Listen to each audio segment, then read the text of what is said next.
இவன் தாங்க எங்களோட புலிக்குட்டி.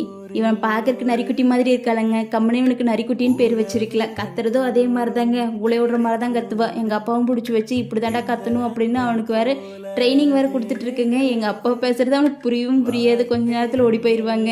எங்கள் அப்பா எப்போ பாரு அவனை பிடிச்சி வச்சுட்டு இதே தான் பண்ணிகிட்டு இருக்குங்க. எவ்வளோ தான் கொடுத்தாலுமே அவன் சரிப்பட்டு வரமாட்டான் அப்படின்னு விட்டுருச்சுங்க. இவனை எங்கள் வீட்டில் இருக்கிற எல்லாத்துக்குமே ரொம்ப பிடிக்குங்க. ஒரு டைம் மாடியிலேருந்து கீழே விழுந்துட்டாங்க. நாங்களும் பதறி போயிட்டோம். எப்படியோ பொழைச்சி போயிட்டாங்க. இவனை எதுக்காக எங்களுக்கு ரொம்ப பிடிக்கும்னா, எங்கள் கண்ணுக்குட்டி பிறக்கும்போது எங்கள் யாருக்குமே தெரியாது இப்படி ஒருத்தி பிறக்க போகிறான்ட்டு. இவனுக்கு தான் அந்த இடத்துல இருந்து கண்ணுக்குட்டி பிறந்ததுக்கப்புறம் எங்கள் எல்லாத்தையும் வந்து கூட்டிகிட்டு போனது.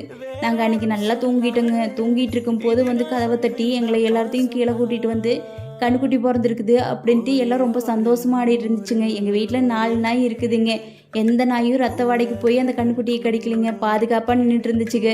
எங்களை பார்த்தோன்னு ஒரே சந்தோஷம்தாங்க. எல்லாரும் சொல்லுவாங்க நாய்க்கு ரத்த வாடை விட்டுச்சுன்னா கடிச்சு வச்சிரு அப்படின்னு. ஆனால் எங்கள் வீட்டில் இருக்கிற நாய்களாக தங்கத்துலேயும் பெரிய தங்கமாக இருக்குது போல் இருக்குதுங்க. யாருங்க சொன்னாங்க நாய்க்கு நான் 5 அறிவு அப்படின்ட்டு? இதெல்லாம் பார்க்கும்போது தான் நாய்க்கு 6 அறிவாக இருக்கும் போல் இருக்குது அப்படின்னு தோணுது.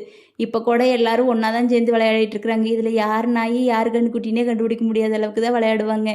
எங்கள் வீடியோ உங்களுக்கு பிடிச்சிருந்துச்சுன்னா ஒரு லைக் பண்ணிவிட்டு சப்ஸ்கிரைப் பண்ணி வச்சுக்கோங்க.